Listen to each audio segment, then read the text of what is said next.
Então, o que me incomoda, às vezes, é aquele laudo sucinto, com pouca informação, que eu não sei o que eu vou encontrar, né? Pode ser que às vezes não tenha nada mesmo, mas geralmente essa não é a realidade, porque se essa paciente está ali com a queixa, e a gente tem observado cada vez mais que os casos de endometriose são mais frequentes e os casos mais graves são mais frequentes, né? Então não é sempre que a gente vai falar assim, bom, não tem nada aí, essa paciente está sintomática, deve ser só uma dismenorreia simples. Então eu acho que não custa uma boa descrição, uma riqueza de detalhes, que eu acho que isso facilita muito para a gente e conforta muito a paciente também, né, quando ela vê ali, né?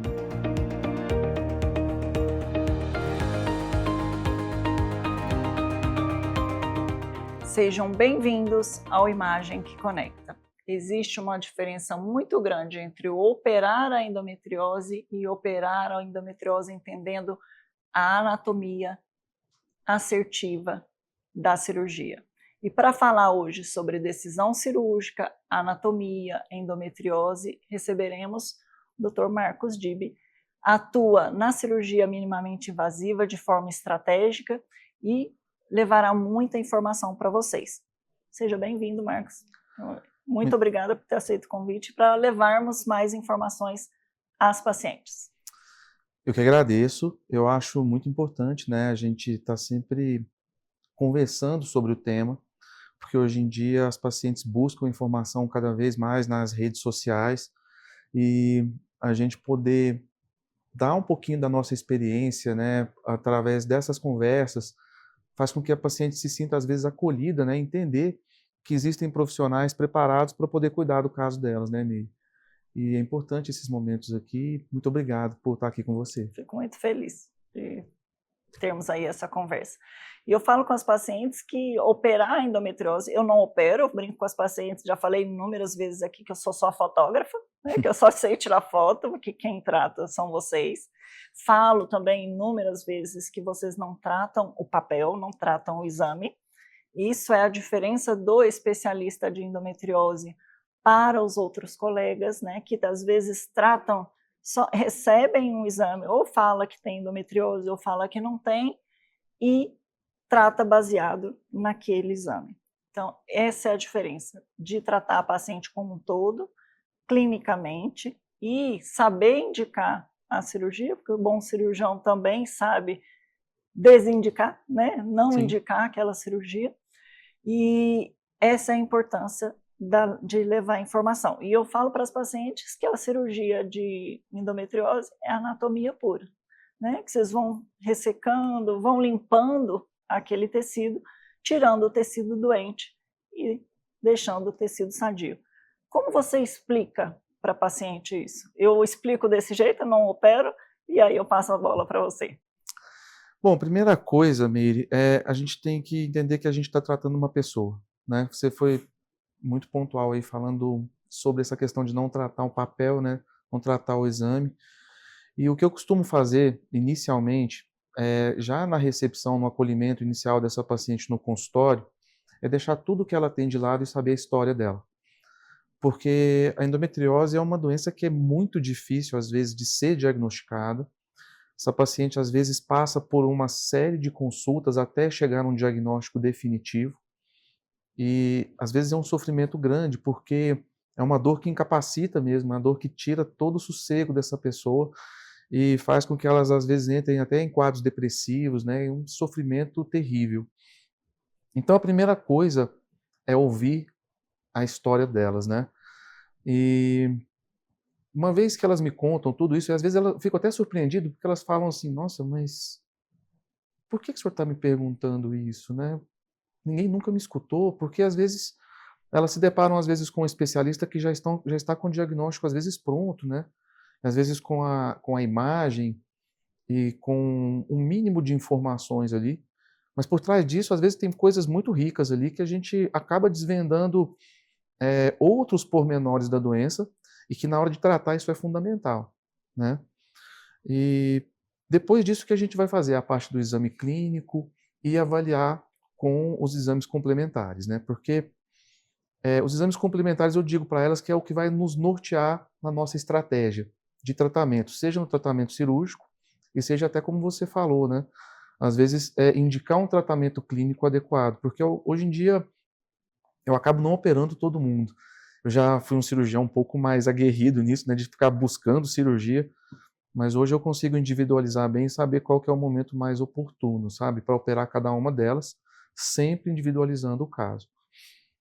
E uma vez que a gente tem o exame, tem toda a história, é tentar explicar para elas da forma mais simples possível, né? Às vezes eu uso muito desenho, eu ponho uma folha de papel em branco, desenho lá o útero, os ovários, tudo, mostro ali o que a gente vai fazer, né, de uma forma bem simples, né, para elas tentarem entender de uma forma simples. É como se eu estivesse explicando para os meus filhos, né? E, e com isso eu acho que eu consigo ganhar um pouco da confiança delas e passar um pouco de credibilidade, e falando sempre de uma forma bem assertiva, de uma forma firme, para elas entenderem que aquilo ali vai ser o melhor para elas. Nem toda endometriose ela é cirúrgica. Nem E tudo. você pegando um caso mais complexo, como mente de cirurgião, o que seu cérebro busca? O que sua mente fala assim, é ali que eu quero agir, é ali que eu quero... Como é a sua estratégia? Bom, Geralmente, lógico que o tratamento é individualizado, sim. né? Mas a gente tem múltiplos compartimentos, mas um caso complexo. Geralmente, como você vai explicar essa estratégia para ela? Bom, vai depender da complexidade, né? Quando é uma doença envolvendo mais o sistema reprodutor feminino, vai depender muito do que é que essa paciente deseja, né? Se ela é uma paciente que ainda deseja manter um futuro reprodutivo, ou se é uma paciente que já tem a sua prole definida, já tem uma idade um pouco mais avançada e ela quer realmente uma melhora na qualidade de vida. Então a proposta às vezes vai depender primeiro disso, né, para definir se nós vamos fazer uma cirurgia conservadora ou uma cirurgia radical. E em determinadas situações, às vezes até um tratamento clínico, né, temporariamente, porque tem pacientes que respondem bem. E tem muita paciente que às vezes tem muito receio de operar, né? Às vezes a gente tem que fazer um malabarismo para convencer aqueles casos que são realmente é, mais, é, mais, mais complexos e que a gente precisa tomar uma atitude do ponto de vista cirúrgico, às vezes mais rápido. Então a primeira coisa é essa, saber a diferença do que essa paciente vai querer. E a outra coisa é, quando a gente sai do aparelho reprodutor e a gente tem comprometimento de outras estruturas, a gente se preocupa muito com o que é que a endometriose vai causar, uma vez que vai comprometer o aparelho urinário, o aparelho digestivo, né, a parte final do intestino ali, que aí realmente muda um pouquinho o cenário, onde a gente tem que ser um pouco mais contundente e dizer, olha, agora a gente vai precisar de uma equipe multidisciplinar e realmente a gente vai precisar operar, porque você pode ter complicações renais, complicações na bexiga, complicações no intestino, e a gente não quer que isso aconteça, né? E às vezes é difícil porque elas nem sempre querem passar pela experiência da cirurgia, mas nesses casos, quando é necessário, a gente tem que ser muito... além de ser contundente, a gente tem que ser muito acolhedor e explicar isso de uma forma muito, muito firme para o paciente, para ela se sentir confiante, falar assim, olha, ele está falando uma coisa que vai ser boa para mim. E é uma paciente que, desculpa, mas é um paciente já que vem de vários médicos. E Exatamente. ela já chega desacreditada para você. Exatamente. E do mesmo jeito que às vezes eu consigo convencer, às vezes eu não consigo. E às vezes a gente recebe assim pacientes que conseguiram fazer a cirurgia às vezes em outro serviço, com outro médico. E apesar de existir uma competitividade, né, no meio todo, mas eu fico feliz que o caso tenha sido resolvido, sabe? A gente tem ótimos profissionais aqui em Brasília, né, que fazem muito bem. E às vezes assim, eu não tenho a pretensão de querer operar todo mundo, e quando elas resolvem com outro colega, que eu vejo que elas estão bem, que estão resolvidas, eu fico muito feliz também. Eu falo com elas que elas têm um direito, né, de uma Claro. opinião, de duas opiniões. Ah, não gostei, terceira opinião. Eu brinco com elas que médico e o paciente é igual no Tinder, que tem que dar match, né? Porque ela Verdade. pode ir no melhor cirurgião tecnicamente do mundo. Chegou lá, o santo não bateu, ela não vai se Isso sentir acontece. confortável. Tem que dar match. Então ela tem que gostar, né? Além dele ser tecnicamente bom, que ela Uhum. já geralmente já vai em você, ou porque te viu em alguma rede, ou porque algum colega te indicou, ou que fez comigo o ultrassom, vai procurar você. Mas além de ser tecnicamente bom, ele tem que ser acolhedor. Verdade. Já aconteceu de pacientes que às vezes foram em colegas que não deu match, não conseguiu operar, não gostou, às vezes a conduta era a mesma que você teria, mas não rolou. Você É sabe igual no que Tinder. Você sabe que uma coisa importante também é que a gente recebe muita paciente que vem encaminhada por outra paciente que já foi É, operada. E aí a gente sente que essa paciente está mais segura, porque ela viu um caso de sucesso, viu um caso de alguém que passou por isso, né, e que está bem. E às vezes essa opinião, eu sempre peço para as pacientes falarem alguma coisa, colocarem algum comentário. É claro, existe uma questão comercial nisso para a gente, mas existe também uma forma da gente sensibilizar essa pessoa que está um pouco amedrontada, sabe? Falar assim, meu Deus, será que eu vou... Como é que vai ser a cirurgia? Será que eu vou morrer? Será que eu vou ficar com a medo que elas têm da na bolsa de bolsa. colostomia, né? Será que meu rim vai ter problema? Será que eu vou ter problema na bexiga? E quando alguma conhecida, alguma parente, alguém que passou pela cirurgia comigo, com qualquer outro colega, dá essa informação para essa paciente que está com a doença, a gente percebe que ela se sente mais segura. E ela, além da indicação, né, e das pacientes, elas veem a melhora clínica, Claro. né?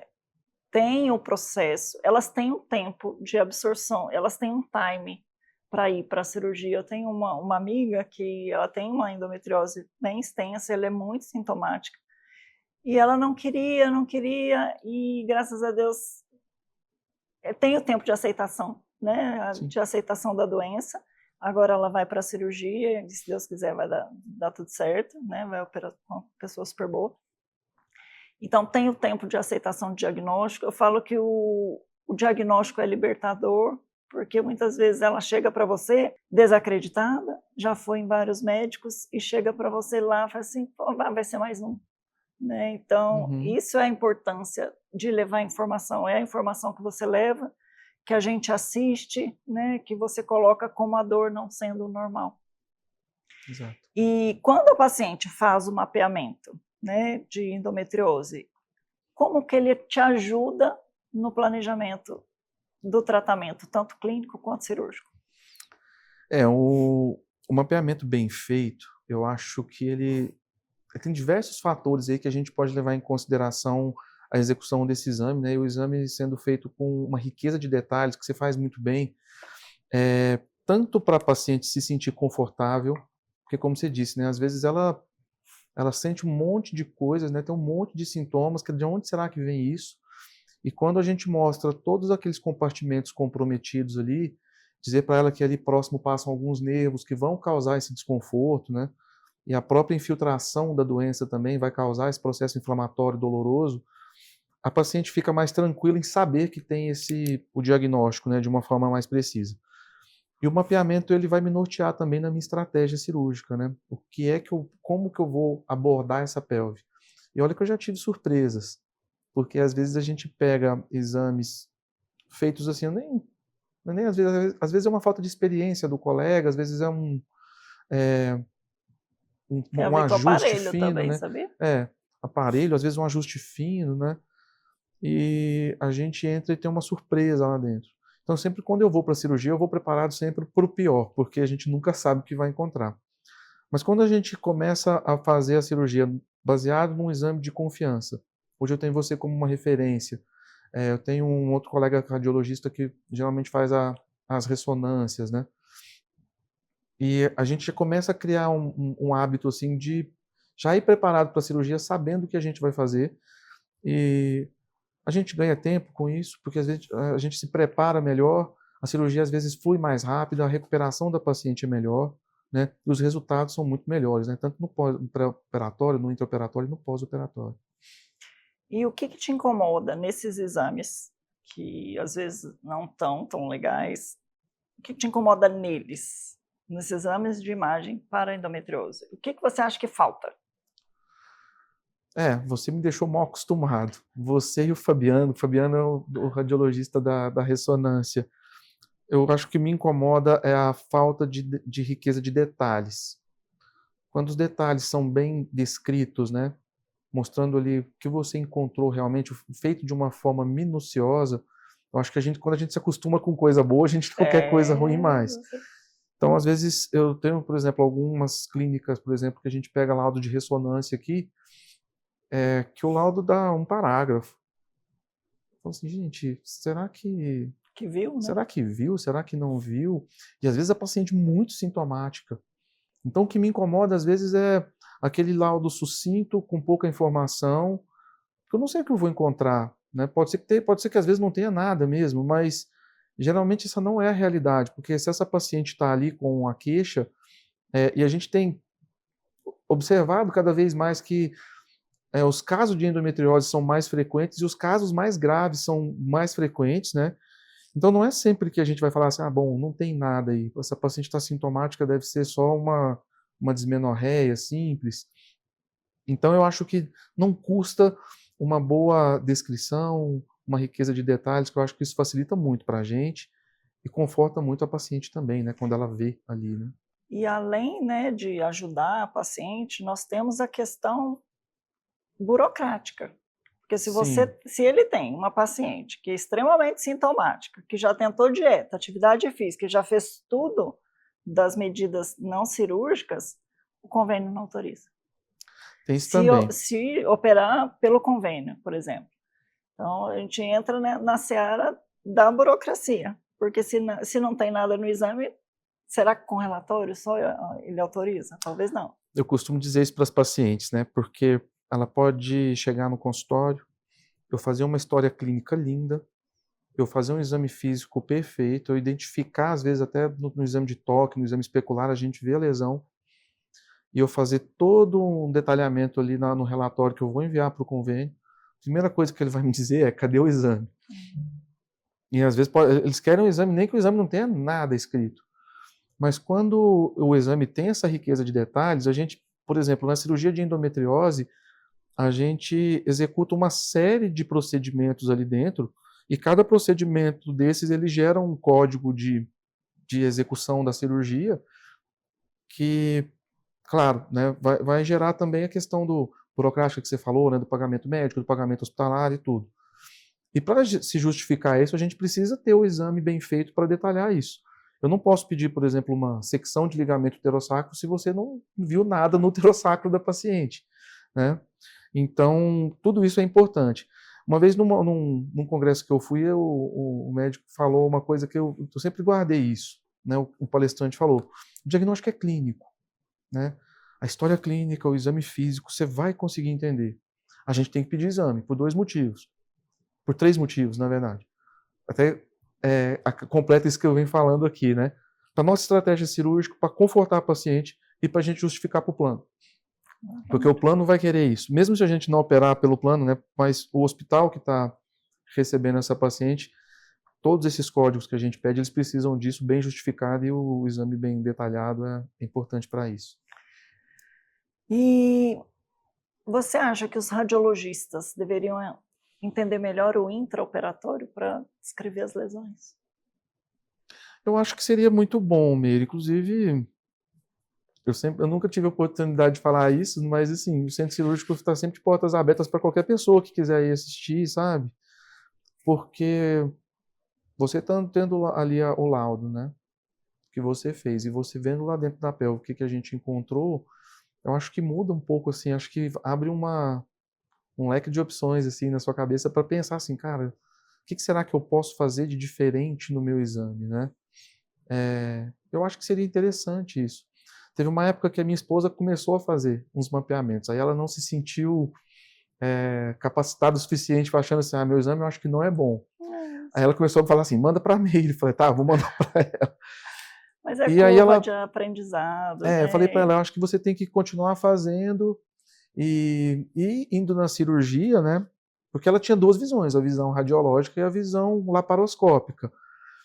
E eu falei para ela, vai ser um ganho muito grande para a gente enquanto equipe. Mas aí teve também umas mudanças de rota aí, ela foi fazer outras coisas na carreira, e aí acabou que ela não seguiu com os exames. Mas eu acho que é fundamental isso, sabe? Que na oportunidade que tiver, sempre a gente abrir espaço e você estar indo, eu acho que é muito bom. E ver os vídeos, né? Hoje, com a videolaparoscopia, vocês fazem Sim. as gravações, a gente faz a correlação, às vezes é mais difícil, né? Igual a Uhum, gente estava discutindo de ajustar a agenda, e um dia, às uhum, vezes, paciente com preparo intestinal, mas assistir os vídeos, principalmente nos pós-operatórios, né? A gente sim. teve um caso recente juntos agora, da paciente do pós-operatório. Será que não é da cirurgia? Será que não é alteração né, fibrocicatricial da cirurgia? Sendo que você tinha, né, ressecado, e a gente viu o vídeo, então fica mais Uhum, fácil. Eu falo que os exames de pós-operatório são os mais difíceis. sim. E não sei se para vocês, clinicamente também, a paciente que tem uma dor persistente no pós-operatório, para saber até quando é pós-operatório, né, alteração Uhum. fibrocicatricial da cirurgia ou uma recidiva da doença. Na imagem, se é mais nodular, se é mais redondinho, se é mais heterogêneo, se a lesão parece uma lesão mesmo de endometriose, que se não só aquelas faixas de aderência. Então, para a gente é bem difícil. Como é que é isso na prática do cirurgião? Eu acho que a gente tem que ter uma sensibilidade muito grande para tentar entender primeiro o perfil da paciente. Eu já tive uma paciente que eu precisei operar ela várias vezes, e a última cirurgia ela falou que a barriga dela estava cheia de aderências, e ela fez uma ressonância e falaram que tinha aderência, e na hora que eu entrei não tinha nada. Ah, E, enfim, então assim, a gente tem que tentar individualizar mesmo, sabe? Saber o que que é realmente pertinente em cada caso. Recentemente também eu tive um primeiro caso de paciente que eu fiz esterectomia e que 3 anos depois eu tive uma recidiva, né? Porque geralmente as pacientes que a gente acaba fazendo esterectomia, a gente faz uma ressecção mais ampla ali, e acaba que eu nunca tinha tido caso de pacientes operadas por mim com recidiva. Essa paciente era um pouco mais jovem, e aí eu encontrei uma lesão, ela desenvolveu um endometrioma, e até ela chegou para mim e falou assim: tira meu ovário, pelo amor de Deus. Falei, cara, não vou tirar seu ovário, eu acho que você ainda é muito jovem ainda, vou fazer a ressecção do endometrioma, vamos ver como é que vai ficar. E na verdade ela tinha uma outra lesão bem próxima no coto do ligamento redondo que tinha ficado da esterectomia, uma lesão totalmente nova, né? E ela estava realmente sintomática. E ela melhorou bastante depois que a gente fez. Eu preservei o ovário dela, ela voltou e falou: não, sumiu tudo, né? Então a gente tem que ter esse cuidado de saber quando indicar de novo, o que, que vai acontecer. Tem até um caso mais antigo também que eu queria falar, que foi bem legal esse aí. Foi uma paciente que eu não operei por endometriose. Eu fiz uma laparoscopia porque ela tinha um útero miomatoso, sangrava. E no inventário ali da pelve dela, ela tinha uma pequena lesão peritoneal do lado esquerdo, pontual mesmo, pequenininha. Falei, cara, tem endometriose aqui. Fiz a esterectomia, tudo, tirei a lesão, vasculhei a pelve, não tinha mais nenhum foco.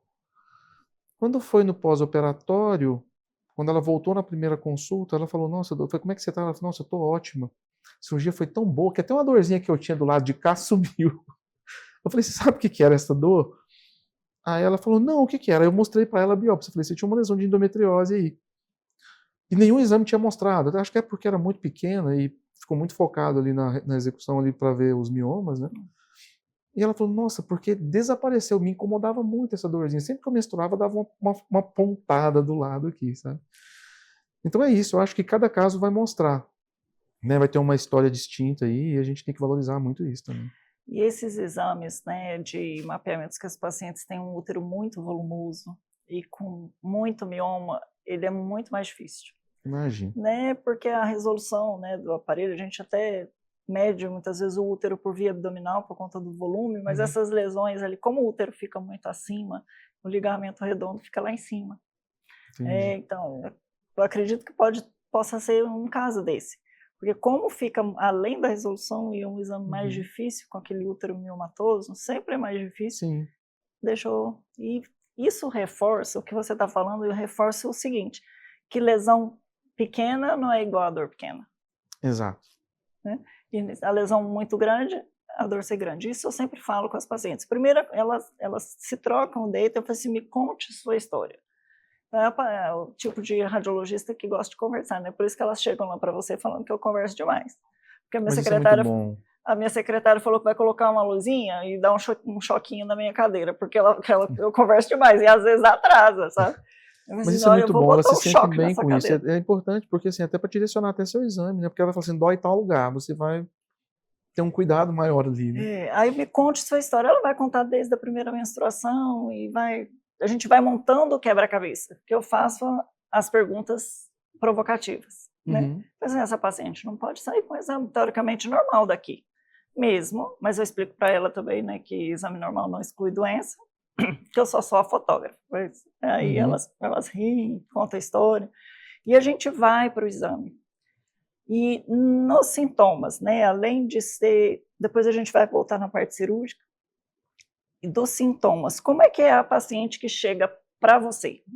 Eu procurei o Dr. Dib, eu achei o Dr. Dib, e eu cheguei na sua consulta, o que geralmente essa paciente, quem é a paciente que chega para você? A paciente chega geralmente por conta da dor, né? É o mais importante. E, em segundo lugar, eu acho que o sangramento irregular, principalmente naqueles úteros adenomióticos, né?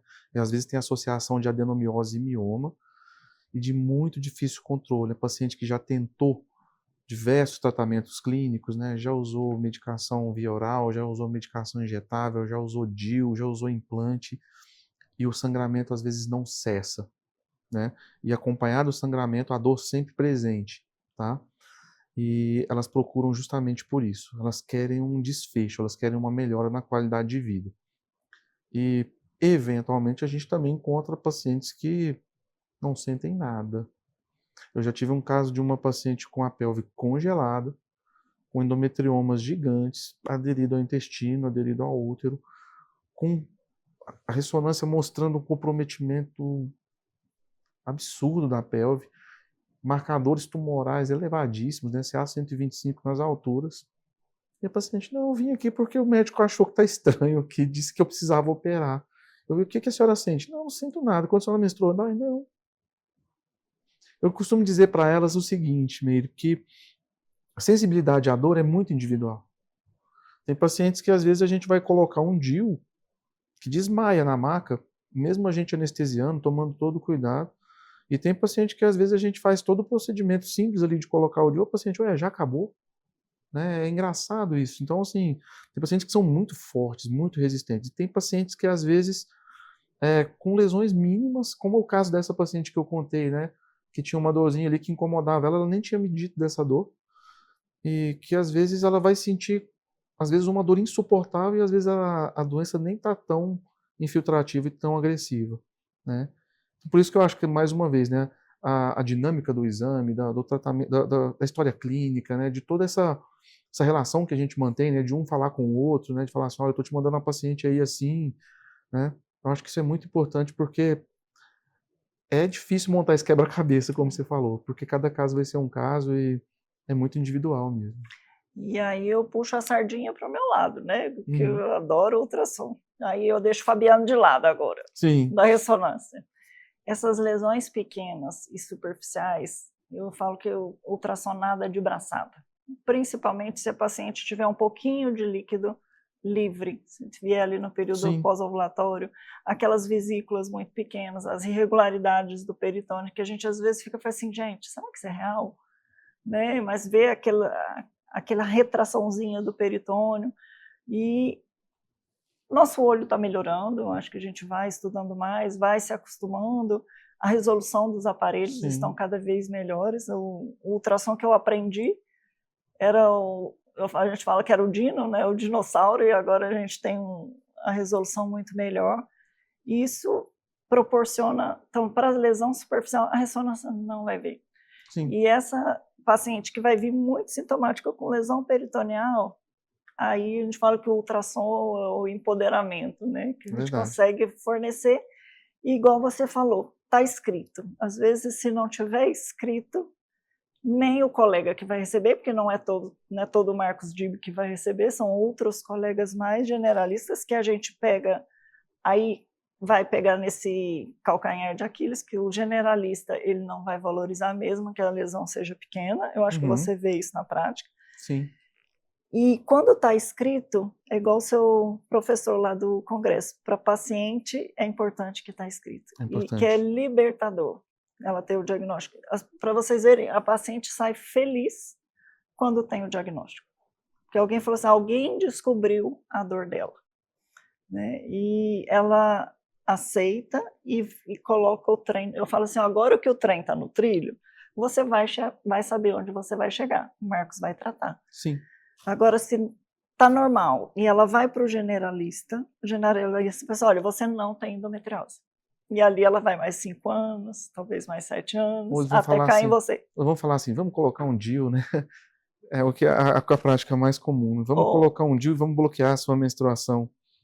E quando não acontece essa melhora, né? Porque eu costumo até dizer, né? Tem muita paciente que vem com esse diagnóstico às vezes incompleto, tratamento clínico falho, porque tem que ter essa sensibilidade de pensar assim, né? O tratamento clínico refratário que você está usando ali não está melhorando, a gente precisa tomar alguma conduta, né? E foi brilhante isso que você falou. Eu acho que a ultrassom hoje, ele realmente lhe dá uma visão mais ampla para a gente, principalmente nessas lesões pequenas. É onde eu digo que eu estou ficando mal acostumado com os seus exames, porque eu olho assim, né? Eu fico até assim, hoje eu convenci mais uma paciente para te mandar, eu falei assim, ela mora longe, eu vou ter que ir lá em Águas Claras. Eu falei, vai. Ela não tem outro lugar para fazer? Eu falei, não. Ai, gente, porque... não, mas tem um estacionamento, vai cair lá praticamente dentro da clínica, vai estacionar facinho, porque é no shopping, em Águas Claras, é no shopping. Eu falei para assim, tem o shopping, depois você passeia no shopping, né? Almoço. Aí ela falou assim, porque fica meio complicado. Eu falei, não, mas você vai ver que vai ser uma experiência diferente, porque vai realmente mostrar o que a gente realmente precisa saber. Eu acho que ela tinha um exame antigo, não era ultrassom, era uma ressonância antiga de um lugar que eu não confio muito. E estava muito mal desenhado ali o diagnóstico. E ela vem sintomática, não é um sintoma muito intenso, mas eu pensei assim, eu preciso saber como é que está a doença hoje.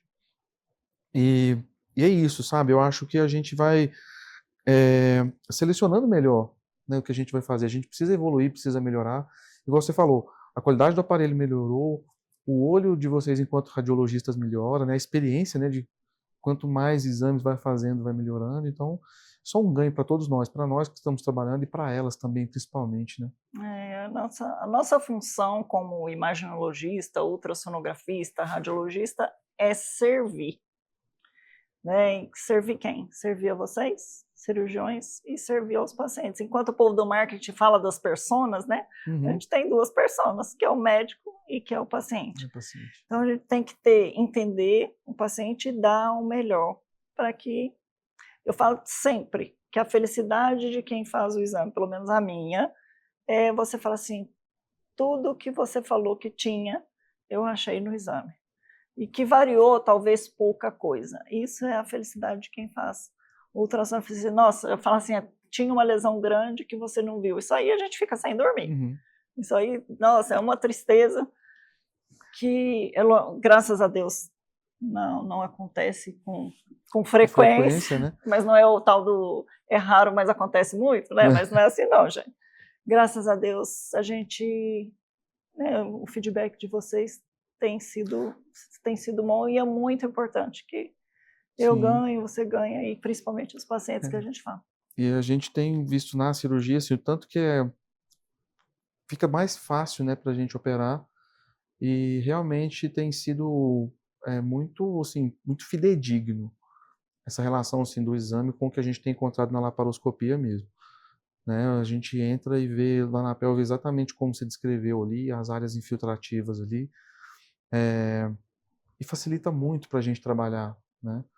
Porque a dissecção a gente já sabe onde a gente tem que agir, a gente sabe quais os cuidados que a gente vai ter naquela região ali, e a gente sabe que ali a gente vai ter até uma justificativa depois para o paciente falar assim, olha, sua dor estava assim por causa exatamente daquilo que a doutora viu, foi exatamente o que eu vi lá dentro, foi exatamente o que nós tiramos, e o feedback delas também é muito bom, né? Porque elas melhoram muito depois da execução da cirurgia.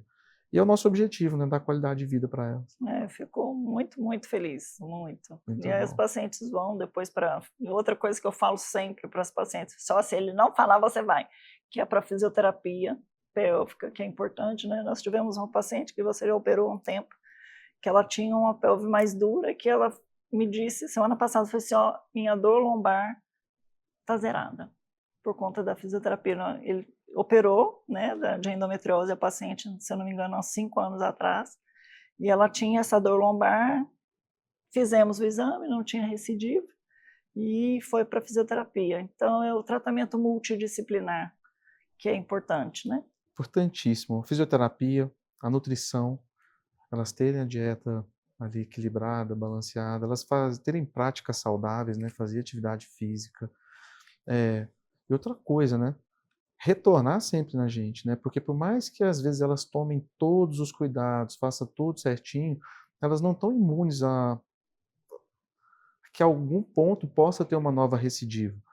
E o meu discurso sempre é esse. Elas falam assim, doutor, a doença pode voltar? Eu falo, olha, geralmente onde eu opero, no local onde eu retiro, não volta. Mas você tem uma tendência a desenvolver endometriose. E vão existir locais na sua pelve onde eu não vou abortar, pode ser que existam lesões ali ainda imaturas e que elas podem desenvolver no futuro. Então a gente precisa tomar todo esse cuidado. E pensando nisso, a gente já previne essa paciente para o futuro, assim, para ela saber que ela precisa às vezes fazer um bloqueio hormonal, se ela for muito jovem, que ela precisa fazer a fisioterapia pélvica dela para melhorar a qualidade de vida e que ela precisa ter bons hábitos, né? Que isso aí vai dar um conforto para ela por muito tempo. E voltando para a cirurgia, né? Sim. Qual é o compartimento da pelve que mais te desafia?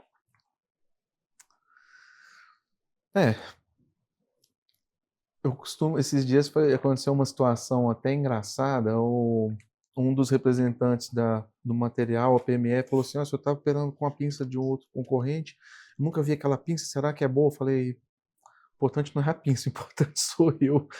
Se ela funcionar, deixa comigo que eu vai resolver. E a gente, como você falou, como do mesmo jeito que o olho do radiologista vai melhorando, a nossa prática de fazer muita cirurgia vai fazendo com que a gente ganhe uma experiência muito grande de conseguir dissecar melhor os espaços ali. Antigamente eu tinha muito medo de entrar no septo reto vaginal ali, de conseguir baixar o intestino e separar ele do tórax uterino, da vagina, ali onde às vezes o intestino fica muito aderido. Então esse era o meu maior desafio. E tem mais ou menos um mês que eu fui operando até uma paciente da colega que opera comigo, né? Ela começou a cirurgia, ela falou assim, está meio complicado aqui, ela tratou os endometriomas, tratou a parte mais superficial, falei, vamos trocar, deixa eu entrar ali. E aí eu consegui baixar o reto, assim, cheguei bem no espaço lá embaixo e consegui fazer um shaving na parede do intestino, que ela estava um pouco sem coragem, ela tem um pouco menos de experiência do que eu. E isso no passado era algo extremamente desafiador para mim. Eu falava, cara, eu morria de medo. E às vezes eu ia fazendo o shave ali com a tesoura fria mesmo, tirando uma casquinha só para poder, pelo menos, ter uma biópsia para saber depois se eu ia precisar fazer uma ressecção com a coloprocto. E hoje eu consigo fazer isso com mais segurança. Então, assim, eu tinha muito medo antes, né, do ureter. Hoje em dia a gente bate no ureter de um lado, do outro, afasta ele para um lado e para o outro e faz com muita segurança. A gente tem muito cuidado com os nervos, porque a gente não pode também sair arrancando tudo e ter uma lesão neural ali. A gente pode ter um quadro de incontinência no futuro, né, ou ter alguma dor crônica. Mas o mais desafiador realmente era isso, entrar nesse espaço ali no septo reto vaginal ali. Eu tinha muito medo do intestino, hoje está mais tranquilo. Também tem a evolução, né, não só da gente enquanto cirurgião, mas do material. Estava até conversando com a Julinha ali, que foi minha residente, ela já opera robô, estou ainda na minha fase intermediária do treinamento com robô. Eu acho que o ganho que a gente vai ter com a cirurgia robótica vai ser fantástico.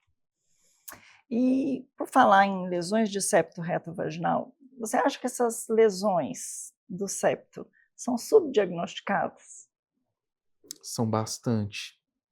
E às vezes, Meire, eu sinto essas lesões, às vezes no exame clínico, no consultório, você faz um toque, você vê ali o nódulo, e eu vejo que, às vezes, ou muitas das vezes não vê, e quando vê, às vezes com um dimensionamento que não está compatível com o que a gente viu no exame clínico.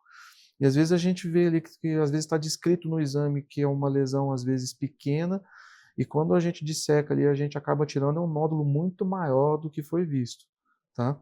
Eu acho que melhorou muito, tá? Eu acho que com a expertise que vocês vão adquirindo, né, a qualidade do seu exame, por exemplo, a gente hoje encontra na laparoscopia praticamente idêntico ao que vocês descrevem, tá?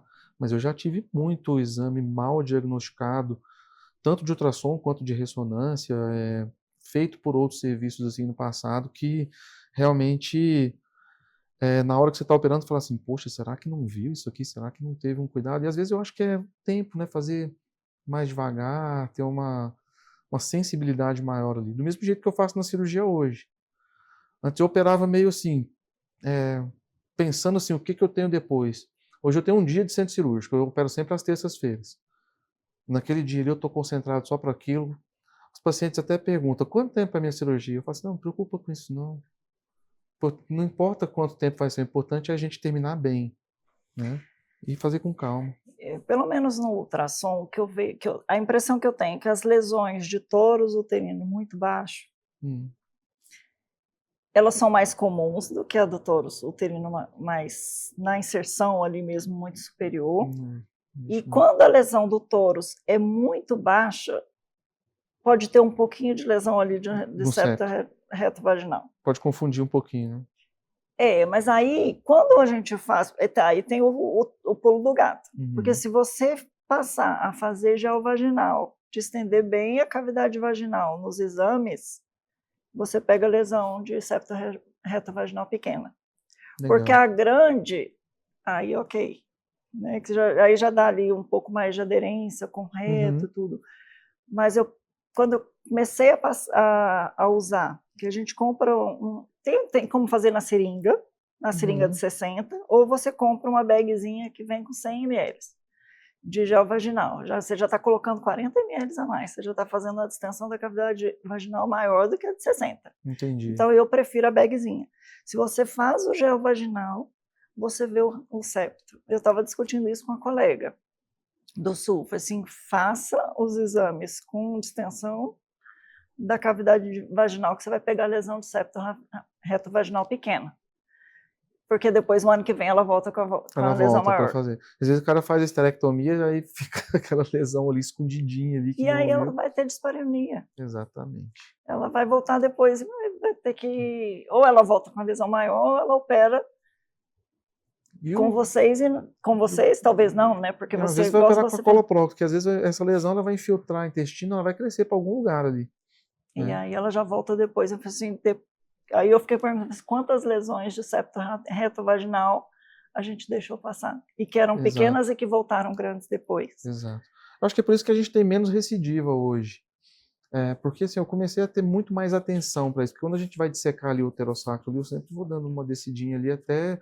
A gente costuma dizer, até encontrar a gordurinha amiga. Tem uma gordurinha em volta do intestino, quando você vê aquela gordurinha amarelinha ali, que você vê que não tem nada em volta. Aí vem a paz, né? Porque quando tá fibrótico, tá duro, porque nem sempre ela é aquela lesão característica, naquela lesão escurecida da endometriose, aquele nódulo. Às vezes ela é uma fibrose dura. Você fala, cara, será que é? E geralmente é. Como esses dias eu vi uma lesão de uma paciente que eu operei com o Thiago também da Procto, que eram vários nódulos, parecidos nódulos gordurosos. Ele achou que era até uma doença maligna, espalhado na pelve toda da paciente. A gente removeu tudo aquilo, mandou, ele falou assim, acho que isso é câncer, é câncer, é câncer. E era endometriose. E parecia ter sido de gordura. Você vê que ela não leu o livro, né? Tem casos que eles não, às vezes não, a gente aprende que essa doença às vezes não lê o livro. Tem umas que são de livro, né? Aquela lesão bonita, bonita entre aspas, né? De lesão de septo reto-vaginal. Mas tem umas que não lê. Exatamente. Então, assim, ela sempre surpreende. De alguma forma a gente vai ter sempre uma surpresa. O Thiago que fala, né? Que falou pro Luiz Otávio um dia que se a ressonância vem com lesão de intestino, pode entrar que você vai achar mais coisa. Que é sempre mais do que a ultrassom. É lógico que o ultrassom, eu falo que eu não sou a dona da verdade, né? Que o que eu achei, ele pode achar muito mais. porque eles fazem a investigação da cavidade, ele não vai entrar e olhar só onde eu fiz, né, onde eu falei que tem lesão, porque vocês têm a cadência, né, vocês têm a sistematização da cirurgia. Isso é a mesma coisa do endometrioma, né? Pacientes com endometriomas moderados a volumosos, às vezes pode ser que na descrição do exame ali não fale muita coisa, mas pode ir preparado para entrar em reto peritônio, porque vai ter. Normalmente tem. Tá? Lesão profunda, lesão de uterosacro, lesão lateral.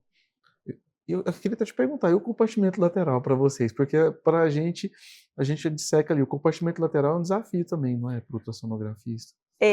E a gente já caminha a passos largos, né, de ver os nervos pelo ultrassom, dá para ver o ciático, né, o hipogástrico é fininho, dá para ver a topografia, então aquelas lesões que vão mais para lateral, que chegam até piriforme, a gente coloca que a lesão se estende posteriormente na topografia do hipogástrico, que aí vocês vão mais preparados. Sim. Né, na ressonância tem a tractografia, né, que a gente consegue fazer as sequências para ver nervos. Nisso a ressonância se mostra superior para a avaliação dos nervos pélvicos, mas no ultrassom a gente já bota a topografia, né, e coloca a extensão da lesão, que é mais ou menos um norte aí para vocês. Mas a gente está estudando nervos pela ultrassom já. Mas a ressonância ainda é superior, mas já dá para ver. Já o olho vai ficar melhor, então, né? Já vai... É isso que a gente caminha, né? Dá para ver o ciático, dá para ver o piriforme, o obturador, o orifício ali agora deu um branco, do obturador. Forame obturador. E aí dá para ver. Tem que treinar o olho, né? Porque o nervo está ali. É a prática, né? A prática vai fazendo. Eu costumo dizer isso. Mas é desafiador. Eu não sei se você sabe, eu sou faixa preta de jiu-jitsu, eu treino há muito tempo. E o meu professor, o Thiago, ele chama Thiago também, que é o próximo que eu quero, tem um monte de Thiago na minha vida. A gente vai lutar com o Thiago, eu fico pensando assim, é impossível ganhar dele. Por que é impossível ganhar dele? Ele costuma dar, em média, 30 aulas particulares por semana. Então ele treina com todo mundo diferente. E todo dia que eu chego lá tem uma coisa nova. Então eu acho que a repetição vai fazendo o nível de excelência. É o que a gente faz, né? Quanto mais a gente opera casos complicados, quanto mais exames você faz, mais a gente vai evoluindo e vai atingindo esse nível, né? Eu peguei uma paciente há 10 dias, mais ou menos, que a gente fala que as patologias vêm aos pares, né? Então eram numa semana apareceu uma, na outra apareceu a outra. Com lesão umbilical, que não é todo dia que a gente vê. Não é, de vez em quando tem. Essa veio, na outra semana apareceu outra. E na última, que tinha umbilical, ela tinha pelo menos 3 lesões no diafragma. Eu falei que você, olha, cada enxadada era uma minhoca, como diz em Minas. Como diz em Minas. Que todo compartimento, ela tinha lesão. Aí você vai cavando ali, procurando, vem aos pares. Não é o dia a dia, né? Não é. Tá múltiplo compartimental assim. Mas lesões no diafragma, essa deu para ver 2, 3 milímetros lesões de diafragma. Você vê a resolução do aparelho. Para ver uma lesão de diafragma de 2, 3 milímetros. Vesícula de 1,3, 1 milímetro, 0,9. Então, à medida que a gente vai evoluindo, é igual ao compartimento lateral.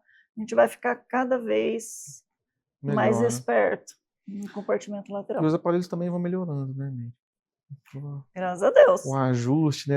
Fazer os melhores ajustes deles ali também, né? Vai tudo facilitando, né? Os aparelhos vão melhorando, mas o investimento é maior, tá? Mas isso aí sempre vai ter retorno. As pacientes vão... Porque as pacientes perguntam muito isso para mim, né? Doutor, por que está tendo tanta endometriose? Eu sempre digo para elas assim, gente, eu acho que sempre teve. A questão é que não se fazia tanto diagnóstico. Tem até uma história que eu sempre conto para as pacientes no consultório. Quando eu era criança, adolescente, assim, entrando na adolescência, eu lembro que na casa da minha avó tinha uma parente mais distante da minha avó, que era a esposa de um sobrinho dela. E lá em Minas, ela foi ter o filho, aí operaram, aí tiveram que fazer uma cirurgia de emergência no pós-parto, tudo. E aí tiveram que tirar tudo. Falaram assim, tirou tudo dela, tirou tudo. O que que ela tinha? Ninguém sabe o que ela tinha. Ela estava, o termo que usaram foi, ela estava toda podre por dentro. Ai, tadinha. Aí hoje eu fico, eu lembrando dessa senhora, sabe?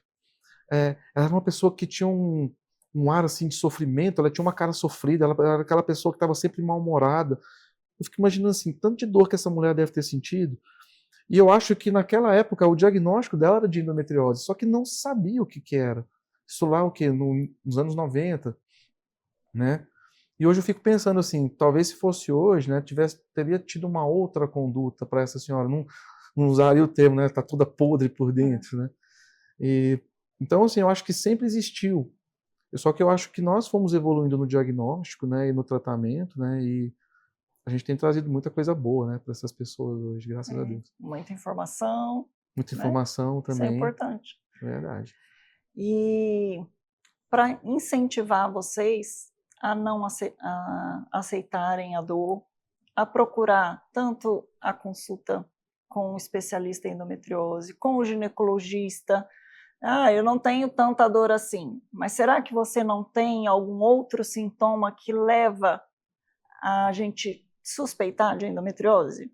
Que as pacientes têm outros sintomas, e sintomas quando vai fazer xixi, dor para urinar, dor na hora de fazer cocô, pontada no ânus. Outra coisa que a endometriose adora, eu falo com as pacientes, é a paciente que tem o intestino preso, aí chega no período menstrual, solta. Ou ela solta tendo diarreia, pode acontecer, ou ela pode ter o intestino funcionando normal, porque ela sempre foi muito constipada. Então tem outros sintomas.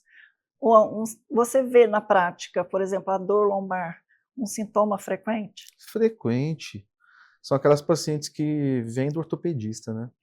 Elas vêm porque assim, eles vão investigar as hérnias, vão investigar qualquer questão lombar. E aí, quando eles não encontram nada, procura alguém para ver se não tem endometriose. E geralmente a gente encontra. E outra coisa que a gente encontra também é aquelas pacientes com infertilidade sem causa aparente. Paciente que está tentando engravidar tem tanto tempo, fiz todos os exames, meu marido fez todos os exames, falaram para a gente que não é nada. E uma vez em um congresso eu vi um colega falando, pesquisem sempre, infertilidade sem causa aparente, tem causa, é endometriose.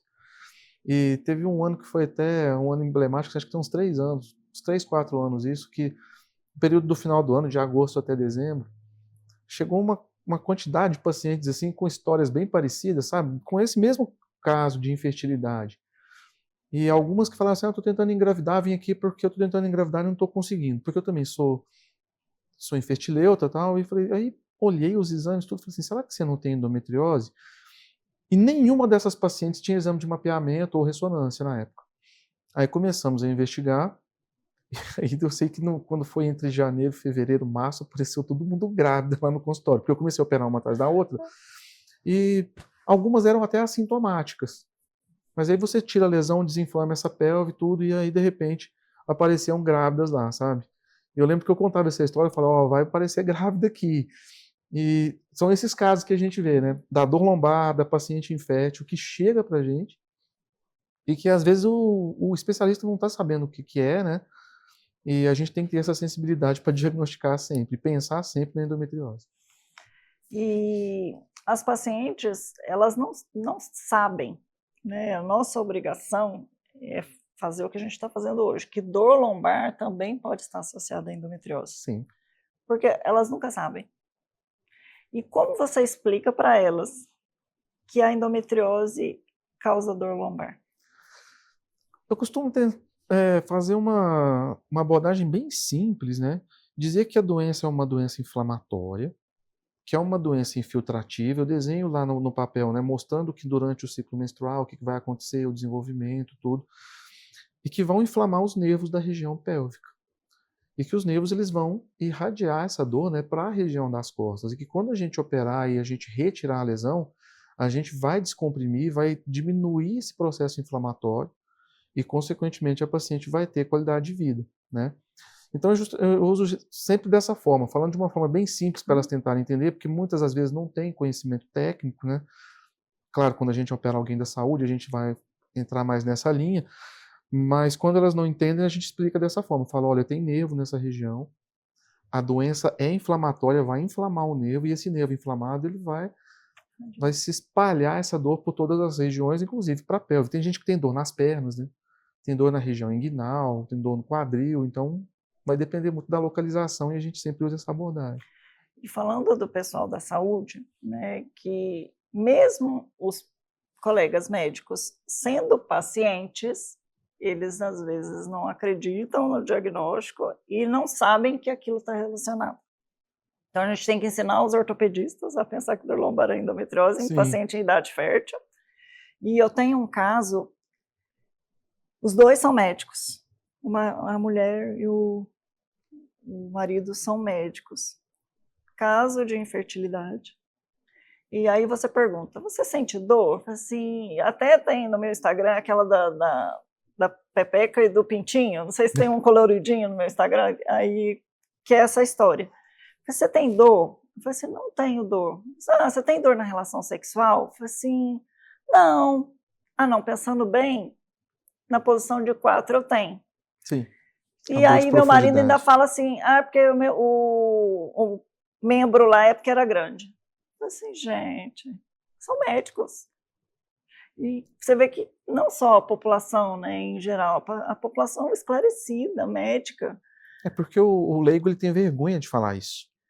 Tem vergonha de questionar e perguntar, tem vergonha de contar isso para o médico. Alguns até falam, né? Falam assim, tô aqui, eu acho que aqui é meu lugar de falar, o senhor é médico, o senhor vai entender.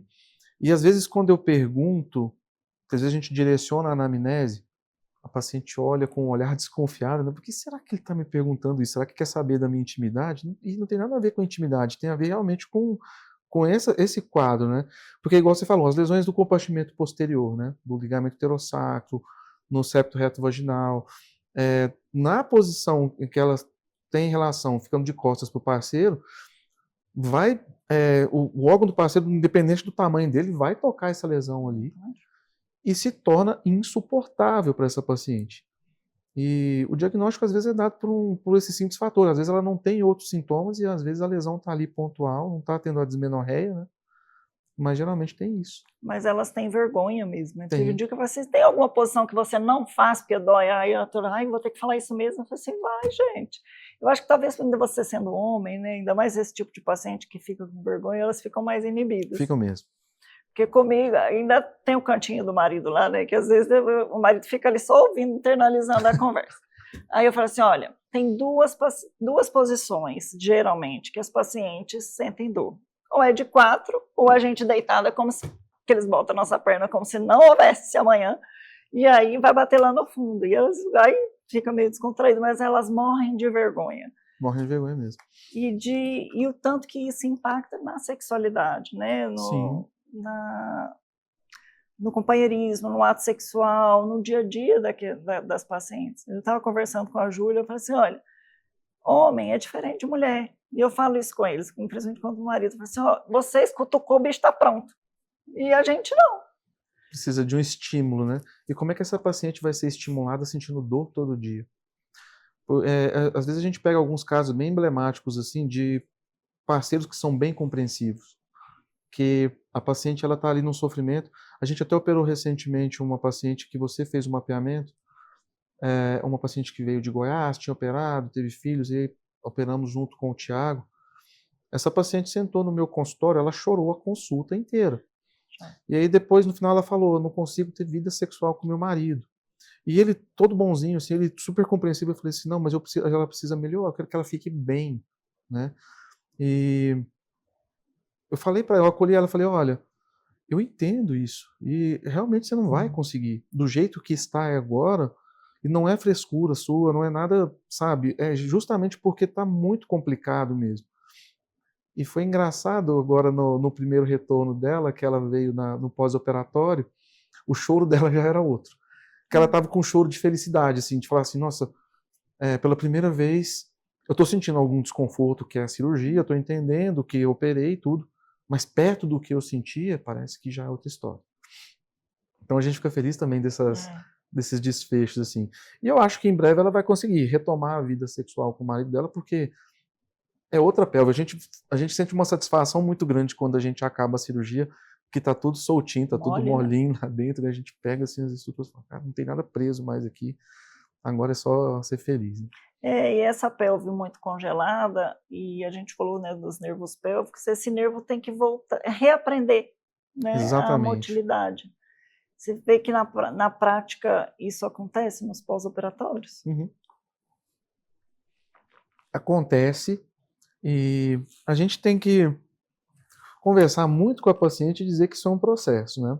Que algumas vão recuperar um pouquinho mais rápido, que outras vai levar um tempinho maior, né? O processo de cicatrização de cada paciente é de um jeito, né? Até porque essas pacientes às vezes estão com não só com processo inflamatório, mas tem toda uma fisiologia por trás disso aí, individual de cada um. Tem paciente que tem um pouquinho mais de sobrepeso, às vezes assim, na hora de dissecar, por ter mais uma gordurinha ali, às vezes a gente acaba lesando um pouquinho mais esses nervos, então a gente tem que ter esse cuidado. E da mesma forma que a gente lesa e causa ali pode causar esse pequeno estrago aí, isso vai se recompor, mas às vezes é um processo mais lento. Então a gente tem sempre que estar falando isso para elas também. E você acha que as pacientes são subtratadas e subdiagnosticadas? Muito, muito. Eu acho que hoje tem melhorado muito isso por conta da questão de informação, né? Hoje, eu acho que mais de 60% das pacientes que eu recebo no consultório, elas vêm através de rede social. E minha rede social hoje para o paciente ela é muito mais informativa. Eu faço vídeos contando histórias, contando situações e respondendo dúvidas dessas pacientes. E com essa informação chegando, elas acabam procurando um serviço de atendimento especializado mais precocemente. Mas até um tempo atrás, assim, eu tenho muitas histórias de pacientes que ficaram 2, 3, 4, 5 anos pulando de ginecologista em ginecologista sem saber o que elas tinham. Tá? Até hoje a gente recebe isso num número menor, mas eu acho que ainda existe muito ainda. Pacientes mal diagnosticadas, subdiagnosticadas, com histórias pouco valorizadas. Às vezes assim, a gente entende que às vezes o colega está ali começando a carreira, tem conta para pagar, está numa correria no dia a dia, aquele consultório super cheio. Não dá para um cara que atende, sei lá, 10, 12 pacientes no período, da manhã ou da tarde, conseguir parar um pouquinho, prestar atenção e tentar entender isso, né? Às vezes uma consulta muito atropelada, ele não vai conseguir fazer um diagnóstico.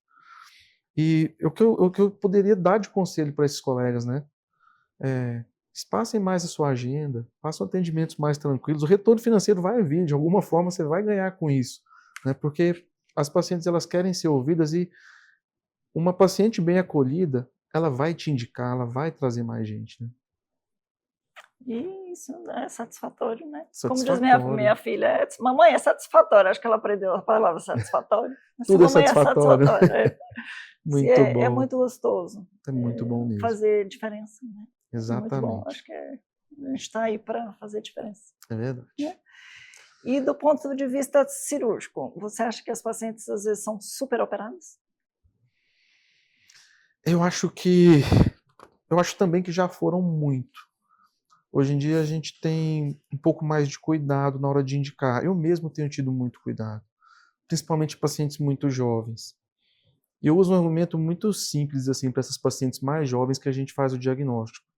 Eu falo, olha, vamos tentar um tratamento clínico, porque se eu te opero agora, sei lá, com 22, 23, 25 anos, quantas cirurgias você vai fazer até os 40? Né? Porque, realmente, por mais cuidado que a gente possa ter com essa paciente, ela pode ter casos de recidiva, né? Então, eu acho que a gente precisa, é claro, respeitando assim, a gravidade de cada caso, mas naqueles casos mais simples, mais superficiais, que a gente consiga manejar clinicamente e manter essa paciente bloqueada por mais tempo, eu acho que postergar uma cirurgia, eu acho que é sempre vantajoso e é sempre importante, né? Desde que, é claro, essa paciente esteja bem orientada e ela saiba que ela precisa estar sempre voltando para ser reavaliada. E pensando no futuro, né? Nós passamos pela cirurgia aberta, passamos pela videolaparoscopia e agora estamos na robótica. O caminho natural da vídeo para a robótica vai se repetir? Ah, Vamos com dar certeza, aberta para vídeo? com certeza, né? É o que a gente ouve, por exemplo, na maioria dos lugares que a gente vai, né? A gente já escutou música na fita cassete, no CD, E hoje no celular a gente já baixa um aplicativo que tem as músicas tudo lá. Você lembra, a gente para escutar uma música antigamente tinha que esperar lançar o CD na loja para ir lá comprar o CD para poder escutar e ficar repetindo aquilo. Hoje em dia você aperta um botão, você tem todas as músicas daquele artista, né? E eu acho que na cirurgia vai ser exatamente a mesma coisa. O robô veio para ficar. É, eu me lembro uma vez que, uma vez lá no Instituto CRISP, no Rio, alguns dos palestrantes estavam falando que num hospital que eles estavam nos Estados Unidos, ele estava lá fazendo a especialização dele em robótica, tudo. Não me lembro qual deles que foi que falou isso. Que o hospital tinha 20 salas cirúrgicas e tinham 16 salas com robô. E as outras 4 salas eram de cirurgia aberta. O laparoscópio já tinha sido abolido desse lugar, porque o que eles não conseguiam operar com robô, eles abriam, né? Então, a visão do robô, eu acho que a qualidade de dissecção que o robô nos dá, o conforto para o cirurgião, estava conversando com a Júlia mais cedo, né? As pinças laparoscópicas vão ficando mais velhas, vão ficando cada vez mais difícil da apreensão, tudo. E eu percebo que os hospitais não estão tendo mais o cuidado de fazer essa substituição. Por quê? Porque eles estão pensando no próximo passo. Eles estão certos. E talvez a gente não tenha tanto robô aqui ainda, porque a gente não tem a mão de obra de cirurgiões ainda tão qualificados para poder operar esses robôs. Mas eu acho que a tendência é ser substituído naturalmente, vai chegar um ponto que a gente não vai ter mais laparoscópio, a não ser nas cidades menores de interior, talvez tenha alguns ainda, né? Mas eu acho que o robô vem para ficar e o ganho da cirurgia robótica para o paciente vai ser fantástico, porque a gente vai minimizar lesões dos nervos, minimizar essas lesões dessas estruturas nobres que tem aí na pelve, que tem endometriose comprometendo próximas delas, né? A gente vai conseguir tirar a doença com mais segurança, com o mínimo de dano possível. E nessas pacientes da cirurgia, qual o maior medo delas? O medo mais comum que eu vejo é da bolsa de colostomia, né? Da mesma forma que na esterectomia elas têm um medo que eu não sei de onde que as pessoas tiram ainda. Eu vou tirar meu outro, será que minha bexiga vai cair? Eu falei, gente, a bexiga, se ela tiver que cair, ela vai cair com o útero, vai cair com tudo. Mas o medo na cirurgia de endometriose, principalmente com comprometimento intestinal, é de ficar com bolsa de colostomia. Eu digo para as pacientes que até hoje, né, dos casos que a gente operou, a gente não tem nenhum caso de paciente que ficou colostomizada depois. E a explicação é simples, eu falo, olha, geralmente a colostomia, quando a doença é um câncer, por exemplo, que a gente não sabe até que ponto esse câncer está invadindo, né, precisa de um tempo para poder restabelecer esse fluxo. Agora, a endometriose é uma doença benigna. A gente consegue encontrar o começo e o fim dela e ressecar com segurança. E mesmo quando a gente retira o pedaço do intestino, não é uma cirurgia de urgência que você chega ali, o intestino não está preparado para isso. Então, geralmente, essa paciente fez uma colono antes, ela fez um preparo intestinal antes. A gente usa grampeadores modernos hoje que fazem essa sutura de uma forma muito precisa e muito segura já no intraoperatório.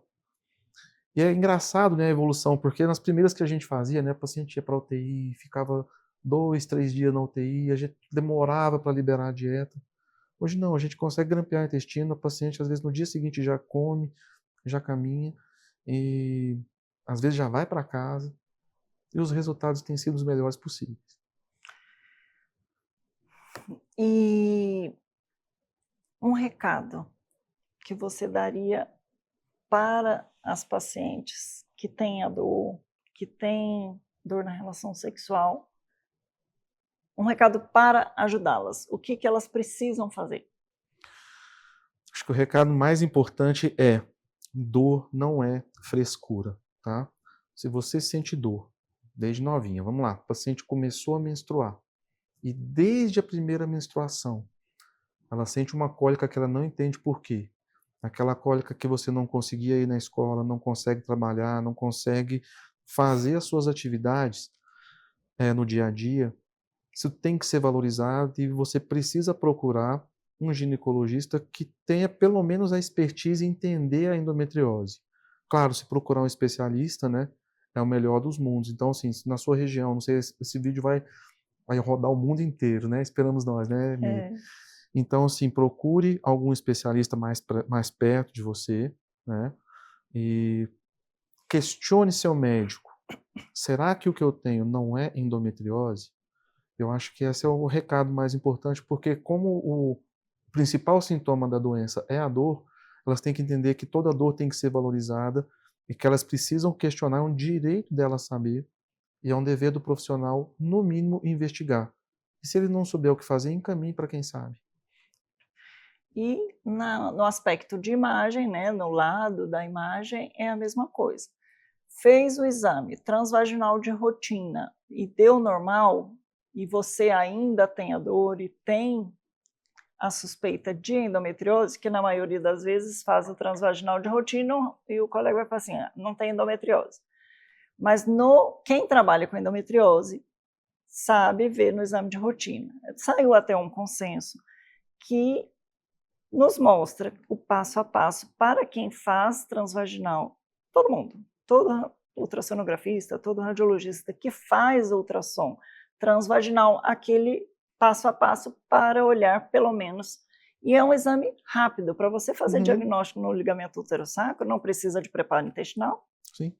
e não é demorado para ver lesão de ligamento, a não ser que a lesão seja muito pequena, que aí é mais difícil, o mapeamento é melhor, mas dá para fazer. Então, se você fez um exame de transvaginal de rotina e não deu endometriose, e você tem a suspeita, ou o seu médico ainda tem a suspeita, tem que fazer o ultrassom transvaginal com preparo intestinal para mapeamento de endometriose, além de procurar um especialista em endometriose. Eu preciso de um pedido? Depende de onde vai fazer, né? Tem colegas que fazem, paciente que tem a suspeita que chegam até mim, ela vai fazer o ultrassom. Sim. E depois ela vai ser encaminhada para o médico que trata a endometriose. Então, questionem o médico, mesmo que generalista, o ginecologista da sua cidade. Se, doutor, eu tenho muita dor. Isso acontece com frequência. Sim. Da paciente fala assim, eu não tenho endometriose. Eu falo assim, não, isso aí não é endometriose. Troca de médico. Pede uma segunda opinião, pede uma terceira opinião, até você achar alguém que descubra a sua dor. Né? Os pacientes às vezes vai aparecer. Vai. Os pacientes às vezes me perguntam, né? Doutor, por que tem que fazer o médico onde você está falando? É porque da mesma forma vocês são especialistas, né? Porque o mapeamento não é qualquer um que faz, e que faz com um nível de excelência alto, né? Porque a gente até pega alguns mapeamentos que dão o diagnóstico, mas às vezes não tão expressivos, assim como a gente encontra no seu exame, por exemplo. Mas as pacientes precisam entender que existe esse especialista que faz esse exame porque é fundamental na vida delas, né? O que a gente falou na nossa conversa toda aqui, né? Elas precisam descobrir realmente o que elas têm e o exame vai dar essa luz para elas. E não tenham medo do diagnóstico. Exatamente. Eu falo com elas que o diagnóstico é libertador. Tem que ter medo da doença, né? Mas aquela paciente, por exemplo, do endometrioma, às vezes foi para a internet, né? Tem casos raros relacionados ao carcinoma, né? Com a endometriose, mas isso é raro. Às vezes a paciente chega muito apavorada, chega muito amedrontada, mas isso não é a maioria. Então, a maioria das lesões ali atrás do útero, mas que são lesões às vezes pequenas, mas extremamente dolorosas. Isso tem tratamento. Só que tem que ter um tratamento. A paciente com endometriose, ela precisa de um dono. Exato. De preferência, um dono especialista em endometriose. Estamos aqui para isso. Dr. Marcos. E essa é a nossa missão, orientar vocês. Busquem ajuda, busquem diagnóstico, busquem a consulta. O diagnóstico é clínico e a gente está aqui da imagem para... Como diz eu te fiz um exame para um cirurgião plástico, eu falei assim, olha, tá melhor que isso, só mastigado. Eu falei assim, eu estou aqui para mastigar para você. Eu estou aqui para dar um exame mastigado. Então, minha função é servir e dar mastigado, quando eu posso. Né? E eu espero que continue, né? Que a gente melhore os olhos, que Deus nos abençoe, que abençoe os nossos olhos, as suas mãos, né? Que que você seja um instrumento de Deus durante a cirurgia das suas pacientes. Não sei se você é cristão, ou católico, ou evangélico, mas e se não for, que ele vai te abençoar de qualquer jeito? Vai mesmo. Né? E você vai ser instrumento de Deus aí nas suas pacientes, e que nós possamos dar sempre o melhor a elas, e que, além de eu possa servi-las, servir a você, e que a gente possa fazer cada vez mais diagnóstico e um tratamento adequado e melhorar a qualidade de vida das pacientes. Eu como fotógrafa, você como cirurgião. Agradeço, Meire, eu acho que é isso mesmo, e eu acho que a gente vai mantendo esse sinergismo assim, a gente vai trocando essas experiências, trocando informações, a gente vai se ajudando, e o objetivo final é ajudá-las, né? Elas vão ficar cada vez mais gratas com isso, outras virão, porque a gente fazendo um bom trabalho, a melhor propaganda que a gente pode fazer é a gente fazer o nosso trabalho com excelência, com segurança, a gente chegar em casa, colocar a cabeça no travesseiro e pensar assim, hoje meu dia foi perfeito, porque a gente fez tudo o que tinha que fazer, executou da melhor forma, a gente ajudou muita gente e elas estão bem. Estamos aqui para isso, e mais uma vez te agradeço, e que essa nossa parceria continue aí por muitos anos, e que a gente sempre traga bons frutos para nossas vidas e para a vida das pacientes principalmente. E vocês, caso tenham dúvidas, né, nos procurem, né, nas redes sociais, a gente responde. O Dr. Marcos é super ativo também nas redes e está aí levando informação, e essa é a nossa missão. Muitíssimo obrigada. Eu que agradeço. Muito adorei. A gente fica aqui até meia-noite, até 5 da manhã, falando de endometriose e de pelve feminina. E muito, muito, muito, muito obrigado. Obrigado. Até uma próxima, se Deus quiser. Pode contar comigo sempre. Até a próxima imagem.